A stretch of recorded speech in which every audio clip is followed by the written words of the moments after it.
Hi friends, welcome to my channel. I'm going to tell you a story about Indra and Viritra. Once there was no rain clouds and there was no rain. The earth was in a pitiful state. The land had become dry and shrunken under the parching and relentless heat of the sun. The wicked demon of drought and famine was called Viritra. Viritra lived high up in the atmosphere in huge towers made of clouds. He was the enemy of Indra, who was the lord of all the gods. Many of the hymns or poems of the Vedas were sung to Indra. He was powerful and noble.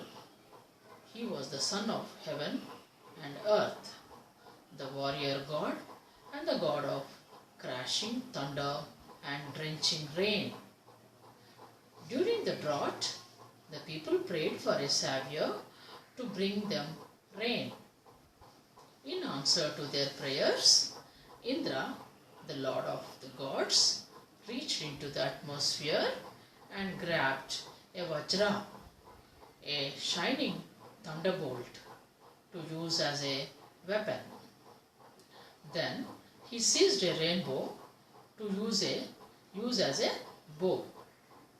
Greedily, he drank huge gulps of soma juice, the energy-giving drink of the gods. With each gulp, he grew braver and more confident. At last, Indra was ready to meet his enemy, Viritra. Indra could change into many different forms, so he was able to attack Viritra again and again until the god of drought could no longer defend himself. Eventually, Viritra was thrown out of his cloudy towers. The people were overjoyed at Indra's victory, and the rains fell once again on the earth. But it wasn't the end of Viritra. He was drought, and drought can never be banished from the world forever.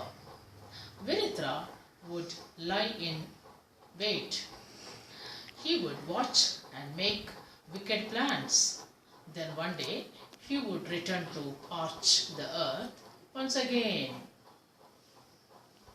Thank you for watching this video. Now let's start story 2. Hi friends, welcome to my channel.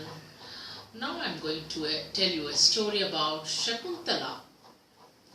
This is the story of Shakuntala. One day, King Dushyanta went hunting into the woods, where he saw a beautiful young girl called Shakuntala. Shakuntala was so lovely that the king instantly fell in love with her. He married her and lived with her in the forest, forgetting all about his duties of court. After a time, King Dushyanta was recalled to his court of affairs of state. He left Shakuntala, promising to send for her later on. Soon he seemed to forget all about her. This forgetfulness was cause of a curse put on Shakuntala by an angry teacher or sage. Shakuntala was heartbroken.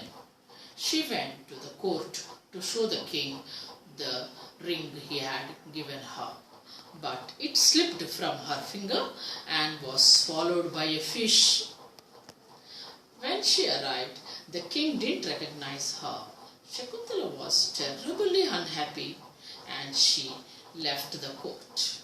Not long afterwards, she gave birth to a baby boy. Sometime later, Shakuntala's ring was found by a fisherman.